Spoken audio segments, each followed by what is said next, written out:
As soon as I knew that there was an inn, I had already made up my mind to come.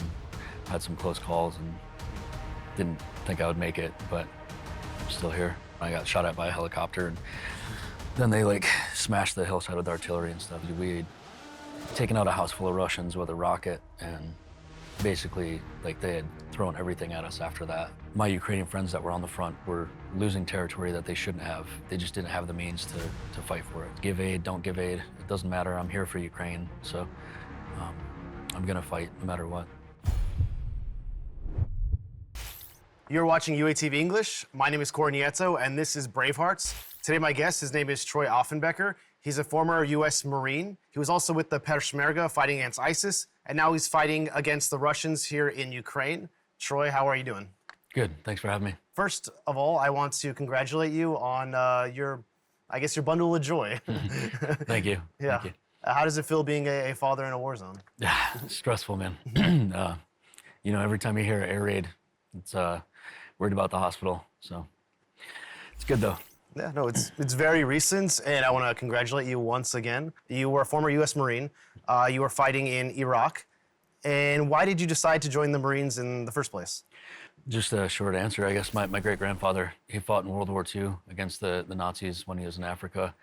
I always looked up to him, and we're kind of the same age, so you remember growing up with shows like G.I. Joe and Rescue Rangers and stuff like that. It's always kind of been wanted to be one of the good guys, I guess. Mm-hmm. How long were you in the Marines? 6 years. 6 years. When did you decide to join Peshmerga? So Peshmerga is a Kurdish military unit, right? Yep. In northern Iraq? Yeah, is that correct? Yeah, it's on the border of Syria. That was 2015. So ISIS started taking over, and I found some back channels on Facebook, and a couple of units that were taking Americans, taking British guys, other foreigners to help fight. So wrote them for a little while. Basically saved up, sold one of my pistols and stuff to help purchase my ticket, and then that was the end of it. I was on my way over. What motivated you, among everything, to come and fight in a foreign country? Just the atrocities. A lot of it, to be honest, is the kids, seeing what happens to the children. They can't protect themselves, and a lot of the men don't know how to defend themselves. I've been trained, so it's hard to sit at home and watch those things on the news, knowing that if there is a channel or there is a door for me to open to get over there, that I'm just sitting on my couch watching the news, or I've got an easy job doing what I want, and there are kids that they're going through a hard time. So it's basically just wanting to help people. I'm not saying I'm pat on the back, attaboy or something, but just wanting to help people when they can't help themselves, I guess. Yeah, and your family back home, how did they feel about you just up and leaving the country and then coming to Syria, of all places? Sorry. They were stressful, or stressed about it. I mean, they were stressed. It was pretty stressful. Mm-hmm. They support me though, so it's kind of a double-edged sword, I guess, for them. They want to support what I choose to do, but at the same time, it could get me burned alive in a cage or whatever ISIS was doing back then. And with the Russians now, it's pretty similar. Mm-hmm. And you're not scared of putting yourself in this danger, if you will. This doesn't bother you. Yeah. Horrified, but I'm sure the guys on the front line are as well. The men that are fighting for their country, and same thing with the kids. When rockets are smashing buildings around them, I'm sure they're pretty terrified too. And there's nothing they can do. So I guess I just deal with it.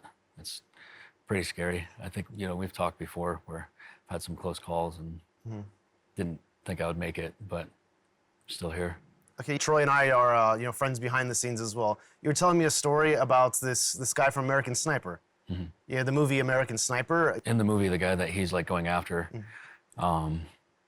he was a really well-trained sniper, really well-trained shooter, I should say. He was an Olympic shooter. But in the beginning of my deployment and all throughout it, he had killed multiple friends of mine. So the movie it hits kind of close to home. But one of my best friends was actually killed by him. Is that the guy that you're wearing the bracelet for? Yeah, it's a Morning Band. Staff Sergeant Marcus Kolzinski. It was supposed to be our last mission, and he was killed about a week before we left Fallujah to come back home. You've dealt with a lot of casualties. a lot of people around you have, been affected. How does this feel? Going through this like constantly, whether it's in Iraq, Syria, or in Ukraine. It's tough. Like honestly, as I've told you as a friend, call it survivor's guilt, I guess. I've had a lot of nights where I just didn't sleep. A couple times, up for a few days at a time. No drugs or anything like that. Just mentally trying to piece things together, I guess. Like with him, we were real close in proximity, and some of the last exchange we had between each other before he was killed, I was being kind of aggressive and kind of rude to him because of the situation we're in. He was my platoon sergeant, so I had to live with that for a while. I drank a lot, trying to sleep and I guess self-medicate, but there's no easy way to go about it. I went to counseling for a little while, tried to talk about it, but I found like the best for myself individually is just talk to my friends, guys that were there, or people I'm close to. Okay, so how long did you spend in Peshmerga? Just about a month. Met a lot of great guys there.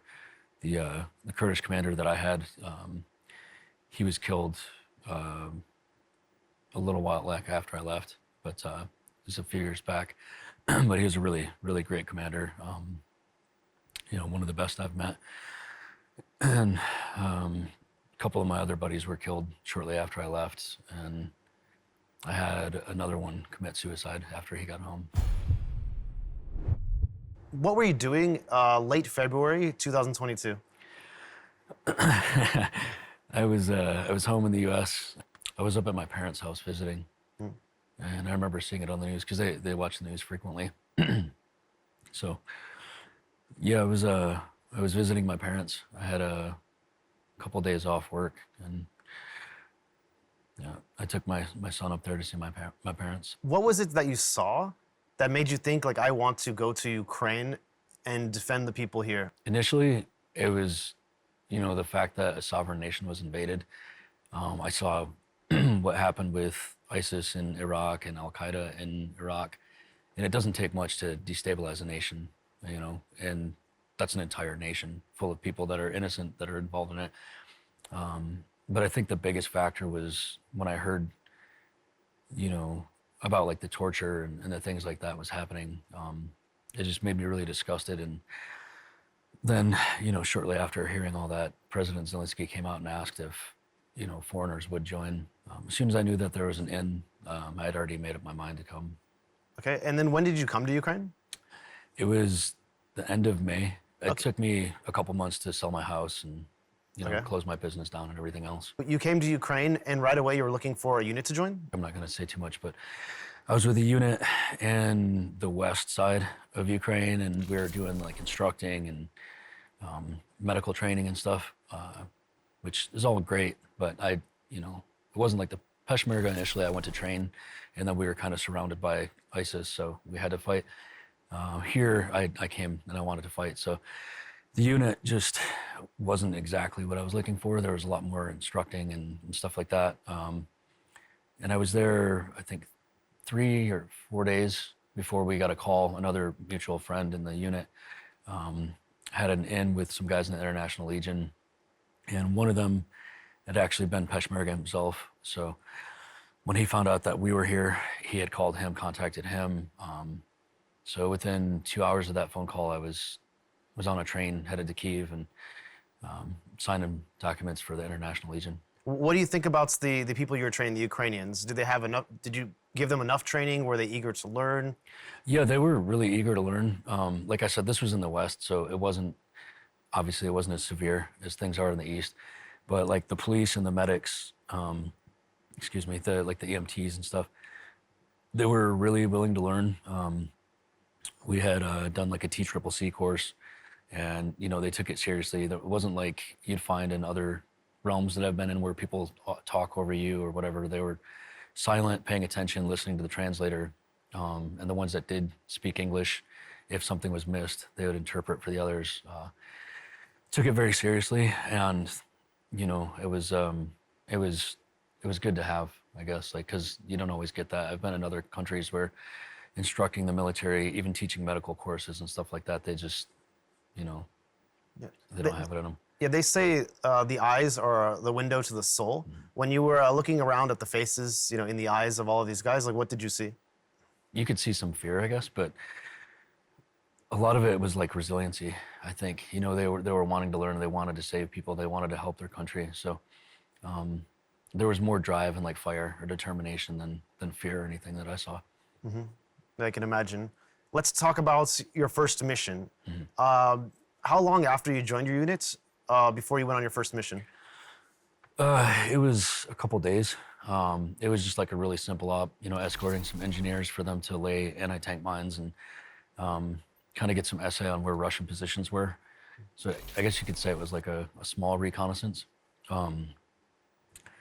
But yeah, so shortly after that, we did another op, and I think I told you the story. That was when I got shot at by a helicopter, and then they like smashed the hillside with artillery and stuff. So it progressed pretty quickly. If it's not, you know, too secretive, can you tell maybe which direction you were in and what exactly you were doing on this mission? Yeah, so we were pretty far east at the time, and we were supposed to. I was going to provide cover for some guys to cross a river and check for mines, anti-personnel mines. And then after everything was kind of kosher and, you know, we discovered there were no mines or they were taken care of, then we would cross the river. We had a house with Russians inside of it that we were going to hit, you know. We were going to go in and try to capture them. If not, then obviously we were going to take the alternative. But when we were setting up and staging for that mission, a helicopter came out, which normally didn't fly around at night. And I couldn't tell, the night vision that I had at the time wasn't very good, but he had IR lit up, so it's like infrared signature, like the light. Basically lit up the whole area that we were in, myself and one of my friends that was killed in Bakhmut, and then my other friend that's, he married a Ukrainian girl and went back home. We had took off running, and that was, I think I told you the full story, but basically I couldn't see anything, so I trip and fall on top of my friend. As soon as we hit the ground, the rocket goes, like flies over top of us and blows up. I didn't have any idea what the hell it was. It was the first time I've ever been shot at by a helicopter, so it just sounded like this boom, like kind of like audible, like an RPG or something firing, and then it just, an explosion. So I sat up and I asked him, I was like, what the hell was that? And he's like, I think it was the helicopter. And I was like, I remember sitting there in like disbelief, like, all right, you know, check that off the list. Like I've never been shot at by a helicopter. Before that, it was just like RPGs, IEDs, suicide vehicles and stuff like that, small arms. So it kind of, you know, was a eye opener, I guess. Like, oh shit, they do really shoot at us with rockets and helicopters. And was this like one of your first tastes of action in Ukraine? In Ukraine, yeah. In Ukraine, okay. Yeah. What would you say was, I guess, like the hottest spot that you've been to? Bakhmut was really bad. And then going up, working around Kupiansk was bad as well. I guess different environments, you know, one was urban, one was more wilderness. So when you were in Bakhmut, what did you see and what did you experience? We saw the Russians making their advancements. We took a lot of shelling. The jets were coming in, dropping bombs. They weren't that close to us, I guess. I mean, it sounded close. But most days it was just artillery all day. You would hear it hitting all throughout the neighborhoods, just smashing constantly. I mean, I've got a couple videos of, you know, personal videos where it's just one after another, just boom, boom, and you know, you hear it just smashing all around. We had a few hit the house close to us, but yeah, it was crazy times. I mean, it was nonstop artillery at that time. I think they almost ran out of shells from that operation. They had jets. The helos weren't out as much, but you know, I think I had told you we had taken out a house full of Russians with a rocket, and basically, like, they had thrown everything at us after that. Like, artillery, tanks were firing at us. It was a pretty hot exfil. And then it was at night, so, you know, that made it even harder. Yeah, I know it was kind of like a Pyrrhic victory for the Russians because they sustained a lot of casualties, but they ended up, achieving their objective, which is, taking Bakhmut. But why do you think they were successful in, taking this the town? It was a really chaotic position for the Ukrainians to be in because the lack of communication was, you had guys scattered everywhere and they didn't know what unit was where. So it was hard to hold the line for them. You know, if Russians did start taking a position, Ukrainians might fall back. Other Ukrainians didn't realize it, and then it kind of put them at the helm to try to hold it. But I think there were a lot of factors. The key factor was the Russian bombardment. Like they just smashed constantly. I mean, like I was saying earlier, there was not a shortage of shells, and I went days. I mean, we were punched out near the front for a few days and just straight. That's all you heard was artillery shells constantly. So I think it was that. And, Wagner back then, they're a little bit better trained than most Russians. So I think they had a key role in that as well. They know how to scrap. And unfortunately for the Ukrainians, those were the guys that were main effort in that one. Yeah. And so, did you do any assault missions when you were in Bakhmut? We did. So we did try to take some houses back for the Ukrainians. We did get rid of some Russians that day, but a lot of it was like, we were doing reconnaissance, watching Russian positions, trying to hit key targets. So, and we did some like defensive work for the against the Russians for the Ukrainians. So trying to hold positions with Ukrainians or helping them, reinforce. But it was hard to do a lot of assaults because the Russians were advancing so quickly. I mean, you could do stuff like DA, like disruptive actions or whatever, something like that, like come in and fight a little bit and then pull back. But to do like a full-fledged assault it's kind of suicide back then. What would you do differently if you were in charge of the Ukrainian units, to, I guess, further stop the Russians from, taking Bakhmut or slowing them down a bit more? Like, what would you do? Or do you think Ukrainians did everything they could? I think they did everything they could. The only thing I would have done differently is pull back a little bit faster and sooner to try to kind of preserve a little bit more life and have less guys wounded. Like I had said before, talking to buddies, I don't think it would have made a difference in them losing that city, but I would have pulled guys back further and then established more concrete perimeters, set up more defensive perimeters, and basically played as dirty as the Russians, set booby traps, set things like that up, mines and stuff. Everyone left, all the Ukrainians were gone, so you only had to worry about Russians, and the Russians do just as worse, like they set up booby traps with kids' toys and stuff. So, one of my friends picked up an emery and it blew up in his face. The other one picked up a kid's toy and it blew up. So, they do stuff like that. And Ukrainians shouldn't be against it when they know that the Russians are going to take over. They're not going to hurt any Ukrainians. So I would have pulled back a little bit faster and just set up a thicker defensive perimeter. But I don't think there was anything they could have done to keep it. They did everything they could. And when we were there, the guys that were fighting for Bakhmut, they fought hard. Some of the units, the sister units we worked with, they were great fighters. And I mean, they fought hard. So it's not like guys just gave up and handed it over. It was something that they slowed the action of, but I don't think there was any stopping it from happening. What do you think is more important to maybe hold cities like this, like for the future? Would it be like more people or more, weapons, more support from the West? More support, Okay. more weapons. You can have as many people on the ground as you want, but when the Russians smash things the way they do, all you're going to do is have more dead or wounded. You need the means to suppress them or push them back or hold them from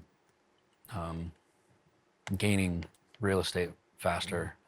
So definitely the help from the West would, like we spoke before, we've lost multiple cities since then because of the delay in aid coming from the U.S. and stuff, and it was a shame to see, and it pissed me off. That was why I worked with United 24 and put that video out with them, because my Ukrainian friends that were on the front were losing territory that they shouldn't have. They just didn't have the means to fight for it. So the biggest thing I think would be having the weaponry. You can have all the manpower you want, but if you don't have the weapons to take out tanks or air fixed wing or rotary wing, things like helicopters and jets, if you don't have the means to stop those, or the means to fight back, you're putting guys in a meat grinder for no purpose at all. And I know that you're a conservative politically. How did it feel for you when Mike Johnson, which is the Speaker of the House for the Conservative Party, the Republicans, when he was the one holding up aid? How did it feel for you, knowing that you agree with typically mostly their politics in the U.S.? Yeah, I'm not going to make you bleep a bunch of stuff out, so I won't say how I really feel. But no, I was pissed. Like I said, that was why I worked with United 24 to make that video. To me, it was a huge letdown. Conservatives, they should be the ones realizing, like, we've always been aggressive towards Russia and the way that they do things. And to hold back aid that is allowing them to kill more Ukrainians, like, it's just shameful. I was really disappointed in our country at that time, and disappointed in, I'm not like a big conservative or whatever. It's just I have more conservative ideals. So having that party that, I side with hold up aid and then see my friends get killed because of it is extremely frustrating. Like I said, I'm not going to say my full thoughts on that right now. I guess the one good thing we do have going with that is General Kellogg. I don't know if you've seen his speech or anything. He came out with actually recently. He had a visit to Ukraine, and after he got back to the U.S., he was talking with Fox News, and basically came out and told them, we need to support Ukraine. We need to give them everything they need. There's only going to be one end to this war, and that's Russia or Ukraine winning, and we need to see Ukraine win. He also said for his peace terms that he wouldn't agree to anything less than Ukraine getting Crimea and Donbass back. So it's nice to see someone like him, same ideals, same side of the parties, I guess. Because, like I said, I'm not fully conservative. It's just a lot of my ideals kind of lean that way.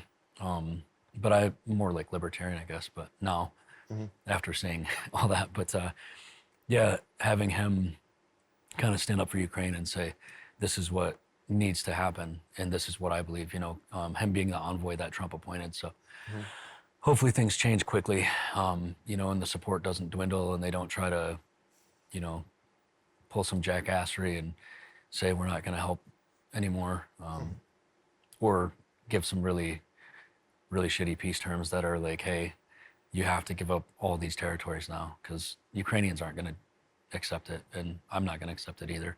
So regardless of the political situation in the U.S., you're still going to fight, right? Yeah. Yeah, it doesn't matter what the U.S. does. I don't live in the U.S. anymore, so all I can do at the end of the day is just be disappointed in them. No matter what happens with them or whatever other nations give aid, don't give aid, it doesn't matter. I'm here for Ukraine, so I'm gonna fight no matter what. I was talking to you before, backstage. So you just had a child, and you were saying that in the near future you're probably going to go back and fight again. Yeah. Even though you just had a child. Now it's for him. He's Ukrainian. He's gonna live here. If I didn't fight, I don't think it's kind of like sitting at home in the U.S. watching the TV and knowing that I could help. Now every time I look at him, I know I have to go back to fight. Like, there's no option. We don't have another choice. I can't just sit down and let the Russians frickin' take over everything and, live in his backyard when they've proven what they're gonna do every chance they get. So I guess now it gives me more of a reason and more of a drive to fight, So what was like one of the most eventful missions that you had? And which direction was it in? What kind of eventful? Are you talking good or bad? I'm going to say, give me a mix of both. Okay. So there's been a few. Probably the hardest one, or like one of the worst, was we've spoken before, but we were in the east. I can't really say exactly where, but we were near Bakhmut, and it was more of like a forest. But we had an operation plan to hit a trench line, take it back for the Ukrainians because they were having a hard time. They had lost probably 30 guys that were killed trying to take this trench line. So we gave our way of how we would do it and basically said, wait, a couple days, we'll have our guys ready. We'll be up to speed because, we go and do like rock drills and all this other stuff where we basically just take rocks and this is where you're going to go. This is where I'm going to go. This is what we do. It's like standard Marine Corps procedure before every mission. Long story short, my buddy was trying to get to one of the furthest most positions, and I was actually sitting in the furthest most, and they had crossed in front of me. The Russians were so close, I couldn't really yell to him, especially in English. It's just a bad thing to do when they find out that Americans are out on the front. So I tried to climb out of the blindage quick enough. Took a second, I got caught up on this like tarp. As soon as I came around, I heard it, he stepped on a mine, lost his leg. As soon as he hit the mine, the Russians in the position that was really close, fairly close, I guess, within 150 meters, they had sent drones up. The drones, I think they were thermal drones, because it was late. They had hovered above us. I'm not going to get into too many details, but you've heard the story. So 2 of my guys were in a minefield. Luckily didn't step on anything. I had to help them get back. Hear these drones while, the rest of my teammates are carrying my wounded friend around. Try to get them in the blindage. As I'm getting them in the blindage, 2 120 shells come. One lands really close to me, basically blows my ass into the blindage. And then that was when our bad night started. We got stuck there for almost a full 5 hours, eating 120s, 122s. What are these for the audience? Mortars. Mortars, okay. Yeah, basically like artillery shells, Yeah. 120 millimeters. I think they even launched some 82s at us, a little bit smaller. But yeah, we had to sit there. We couldn't go. My friend, he was a bigger guy. There was no way we could get him out with the soft litter. So we were waiting for the Ukrainians to bring us a hard litter. So the difference is the soft litter is just like a piece of material. Hard litter is like posts and then the material. So it's a lot easier to run with, especially for a bigger guy like his size. And while we were waiting, the Russians just smashed the hell out of us. After the first hour, I was like, my buddy asked me, it's his first mission. And he was like, is it always this bad? And I'm like, no. I was like, this is the worst thing I've been through so far. If 2 hours later, we're still sitting there and I'm getting concussion after concussion. These shells are landing like 10 meters around us the whole night. And I remember being like, not mad that I had a bad headache. I was just extremely pissed off that I had so much dirt in my back and I couldn't get it. Mm-hmm. And it was like itching, like that dark soil from the rounds blowing the blindage in a little bit, like getting in my back. And like I would try to like itch it and I'd hear them shoot. And I was actually with one of my buddies that was on the mission with me the other night and we were talking about it. He was making fun of me because every time that the Russians would fire, you could hear the doom, doom, doom, doom. The 122s would come in quick. They're like low angle. So they'd come in fast and hit, and we were on this like little hill. So it was harder for those to hit us. But then you'd hear the 120s come in and just smash and like blow up around us. And you're covered in dirt, you're getting concussions. So like I'd get up, and my head hurts, and every time it would settle, and I'd hear doom, doom again. And I was just like, so my buddy was making fun of me. He's like, every time you were just like off. And then they'd come and smash us, we'd get knocked out or whatever had happened. Sometimes we wouldn't. And it's like, oh. All right, so we sat there for about 5 hours. Finally get the hard litter, get my buddy out. We had split up our team, so we didn't all, if we did take an artillery shell or something, we didn't all die or get wounded. So we split up. And that was when they brought out a tank that fired at us.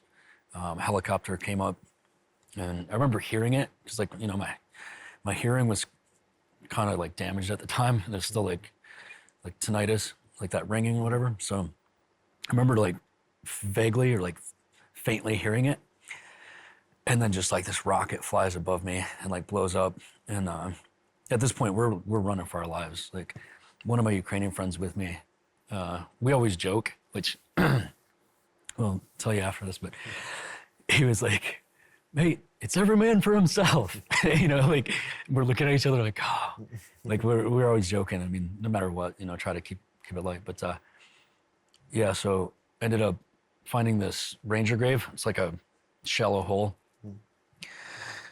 And we were in the open, so we had to cross this area. It was like a few hundred meters of this field. So we beat feet across that, make it without receiving any shells. The guys that were ahead of us, they received most of the shelling. But at this point, we're running like up a hill, and it's kind of in the open. I mean, there's a few trees, that's it. See this like shallow hole. So I freaking run and I dive into it. You know, I tell my buddy, I'm like, hop into it. And as soon as I hop in, like I dive into it, because it's like a tanker, an SPG was like firing rounds at us. And they're like hitting around us as we're running. So like I said, the helicopter, the rocket like blows up kind of like above me as we're like running. So I see this little hole, dive in it. And as soon as I dive in it, I can like smell. There was a dead Russian that I landed on, and he was, you know, it was warmer out. This was like after summer. So he smelled horrible, and he was like already decaying. But like I remember my knees sunk into his stomach, like his blouse or whatever, like came up, and like my freaking knees like sunk inside of his body. And then when I like fell down, I put my hands down, and his head was right here. And like his eye was the only thing that was kind of left, you know, like half of his face was like melted off. And not like melted, but like decayed off. And I was like, play dead, because we had 2 more rounds come in. And so we were like sitting there, and there's a drone above us. And I remember like just laying there with this dead dude's head, you know, like stunk so bad. And I like sitting there thinking like, oh man, I'm covered in this guy's guts. Like, God, this is like the worst day. You know, I'm concussed a bunch of times too. So sitting there and I'm like, oh, son of a bitch, you know, like we got to play dead. And holding my hands still and everything. And my buddy, the Ukrainian one that I said we joke with, he's laying there playing dead, and he looks at me and he's like, mate, he's saying hello to you. And I was like, don't make me laugh, you know, like I don't want to move. And I forgot to mention, we had a wounded Ukrainian with us. He was helping evacuate my other buddy and took shrapnel through his shoulder. Actually, it was a little bit closer. It had perforated, like I think it punctured his lung a little bit. So he was in a lot of pain. And at first he's like playing dead, and then the pain gets to him. So he like fidgets a little bit, stands up a little bit. And I was like, oh. And we just take more shells. They start smashing us. So I'm like, play dead. I was like, to my Ukrainian buddy, I was like, tell him. I was like, translate. He needs to play dead or we're going to die. So he translates, and the guy, like, he needs an Oscar. You know, he's sitting there. He had blood all over him already. And he does this, like, you know, like fake dies and like falls over and lays there. And the drone sits and watches us. And I'm like, holy shit, I think he just really died, you know, because like shrapnel was ripping above us. But he played it off like I thought he died. So I'm looking at him, and I can only have this eye open. You know, I don't know what kind of drone it is or like what they can see. So this eye's closed, and I'm looking at him, and I'm like, holy shit, I think he just died. And then after, you know, 10 minutes or so, the drone takes off. I don't know if they went to, you know, change batteries or whatever. And we're like, run, and he gets up, and I was like, oh shit, he's alive. Oh, so nice. He's in front of me, and we tell him, you know, he's wounded. So we're like, you run, and we're behind. And as we're running, like a SPG shell blows up in front of me, in between him and myself. And I'll never forget, like, he turns around and looks at me, and he was like terrified, you know, like this look on his face. And I look at him, and I was like, just save yourself, bro. Like, run. So I was like, Devay, like, just run. And he looks at me, and I was like, because I could barely run. I was cramping and shit, you know, cramping and stuff. So I'm holding my rifle like this. I'm like tired. My body's cramping because we're, getting blown up all night. And as I'm doing that, he turns and I was just like, go, let go. So he takes off. And all I can think is like, I hope they don't shoot in the same place again because I have to run there or, waddle basically at that time. It looked like a penguin or something. My legs barely worked. But we ended up getting inside the tree line, get all the guys in, stage for a quick second, making sure everybody's all right, nobody's wounded. And they're like, all right, we got to go. As soon as we leave there, they dropped like a 155 shell right on that position. So, I mean, we were beating feet to get out of there. But we ended up getting out. Everybody was concussed. And I think I forgot to mention, probably from the concussions, but yeah, they found out we were American. So, and that's why they really smashed us. So my buddy had comms. I can't really say how else, but he had heard Russian comms, and they said that they knew they were Americans, Amerikansky Spetsnaz. That's an incredible story, by the way. Did your whole unit or the whole squad that you're with, did they end up getting out more or less intact, or did you sustain we had just the one casualty. Besides all the concussions, he had lost his leg. So at the time, there was about 4 inches of bone sticking out, which felt horrible for him, man. Like, it was in the middle of the night, and dudes kept like bumping into it or whatever and stuff. So tough guy, one of the toughest guys I've met, but he was the only casualty we had besides the concussions. And, in our team, because we had some wounded Ukrainians. Like I said, the one guy that was trying to help us carry my other buddy. But yeah, that was one night that was really bad. A couple of your close mates, they lost their life in this war, right? Yeah, it always sucks. It's hard. After being in the Marines and dealing with it there, it's not any easier. I just know how to like compartmentalize it, I guess, kind of like shelf it for now. And I can't say like fully shelf it. I'll admit, like when I lost my buddies, I cried. I was upset, and but I know there'll be a time to actually really feel it and understand it, and that's after the war. Like right now is not the time. It always sucks. It's hard to deal with. I've lost a lot of close friends here. Ukrainians and foreign fighters. So it's always, it's hard to handle because it shouldn't have happened. Like if Putin didn't pull this shit, then they would still be either home with their families or, they would have just came here for a vacation. They wouldn't have came here to try to save lives or, teach medicine or treat wounded soldiers or civilians. So it's always hard to like sit and think about that. And that's why I kind of just shelf it for now. I don't really think about it a lot. And when I do, I try to like flip the switch to something else, like going back out to fight. I think that helps for me personally, like knowing that I'm still doing something that they would be proud of, or like, that they would be doing if they were still here, because I've got buddies that have been wounded multiple times that are still here fighting, from other countries. That's how much these guys care. That's how much they care about a victory day here is they'll continue to fight. One of my friends lost his eye, and he's looking at, he went back to the U.S. for rehabilitation and all these things, and he's looking at coming back out. Whether he'll be able to fight again, missing his dominant eye, I'm not sure. That'll have to be dealt with through like training and seeing, but I know that's what he wants to do, and he got blown up pretty bad. I mean, it like fractured his skull and stuff. So I think those of us that are here, still here, or want to be here still, losing guys like that, it just pushes us harder to want to stay.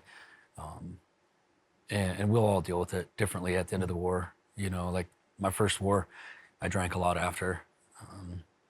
Try not do the same with this one, but I don't know. I don't know how I'll deal with it. And I remember that one day that, we had that chat, and you recently lost, a couple of your mates.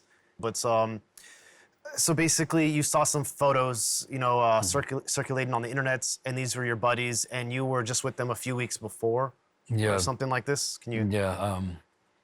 Before they left for the deployment, had sat down with one of them, took him out to dinner, and then the other one had called while he was out with me. And they're both Americans, right? yeah.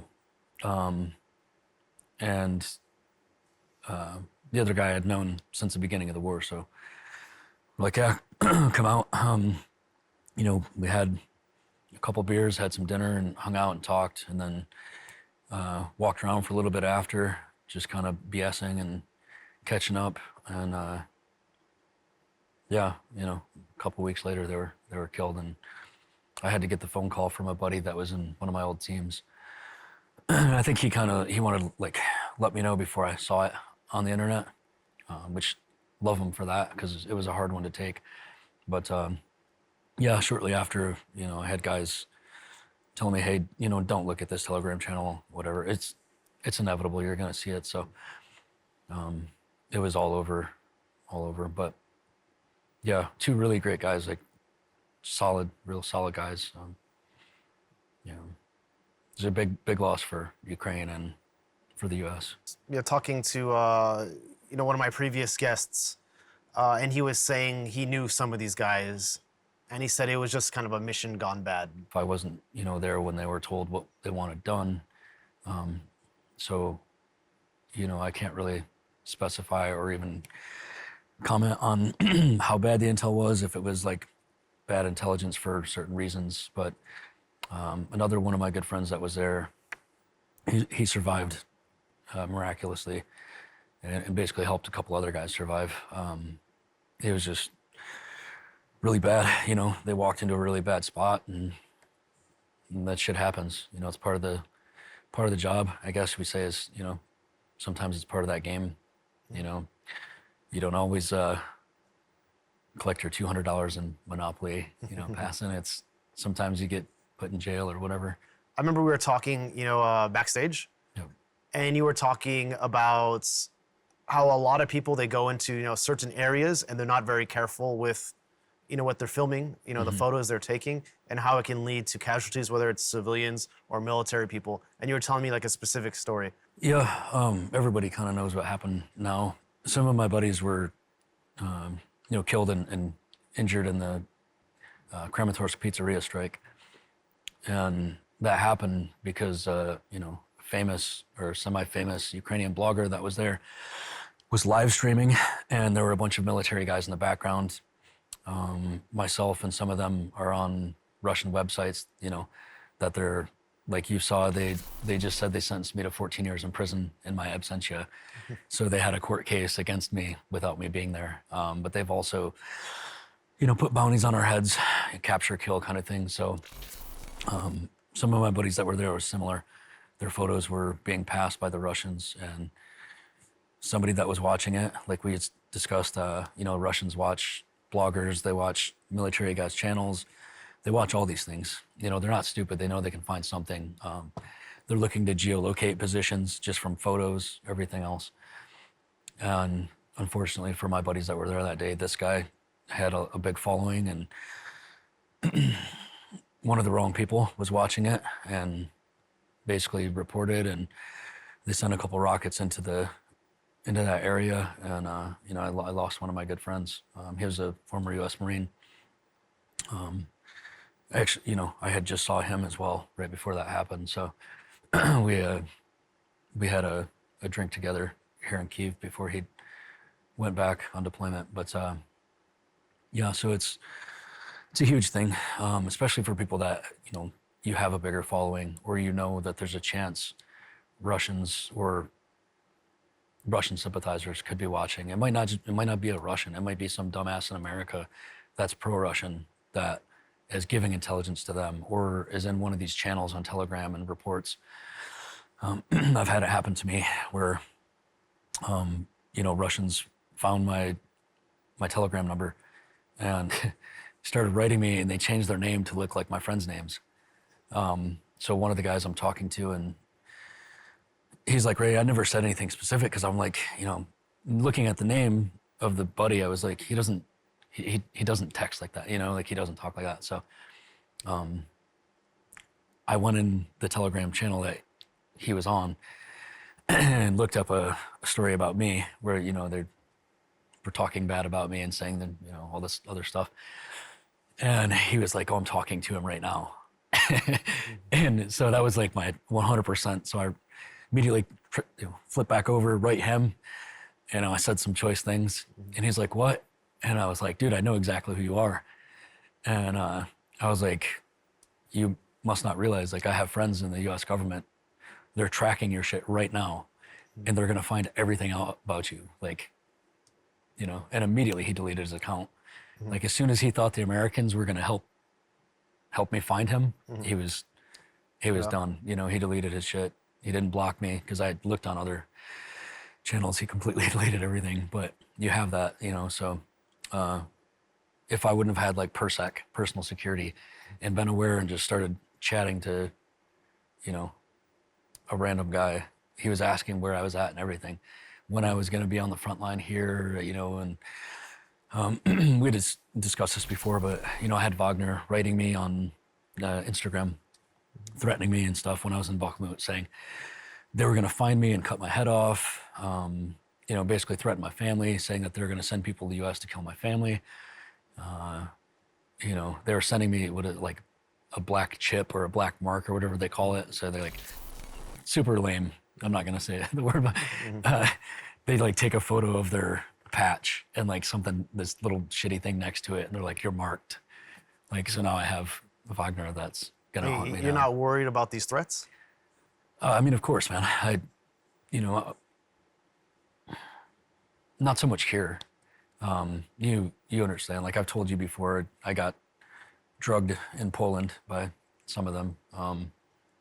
But yeah, it worries me. But I'm also the guy, like, we've sat outside of this environment before, and like I pay attention to my surroundings. I don't really open myself up to anything happening without me at least having a chance to try and stop it. So, and I trust Ukrainians. I trust the military and the government here to keep me safe. Yeah, I agree. It's a bit safe here. And I always tell my friends to be careful once they leave the country, because they never know if they're going to fly over a country that is sympathetic to Russia. Then they can easily, divert the plane and have it land and then take you or, somebody that is on their list into custody. Yeah. Yeah. Yeah, I've dealt with it before with previous wars I've been in, like Turkey. I can't fly through Turkey or I'll go to prison because they hate the Kurds. I help the Kurds, so their military was raiding me. Like their soldiers were raiding me, threatening me for a while too. And then changed their tune and were like, "We're not threatening you," but they're dogs. And they're like sending me photographs of dead Kurds that they killed in the mountains and stuff. So, the Turks and the Russians, when it comes to that, like the genocide and things, they're pretty similar. Like they just don't have a heart. So I understand that, usually check where I am flying, like the flight path and everything. But yeah, I got found in Poland. I went to a Ukrainian nightclub and some Russians were in there. They recognized me and basically like GHB or something. They like drugged me and the bartender warned me. So he basically saved my life. They planned to kill me, I guess. And he overheard them talking. So he told me, like, "You need to effing leave right now." Thought he was joking. I had like 2 drinks. So I'm like, what's going on? And that's when he's like, comes up and kind of like under his breath is like, "There are people in here that plan to kill you tonight." And there were 4 Ukrainians that were behind me that came up and were like, "Oh, thanks for helping our country. We want to buy you a drink." So at this point, it was already too late.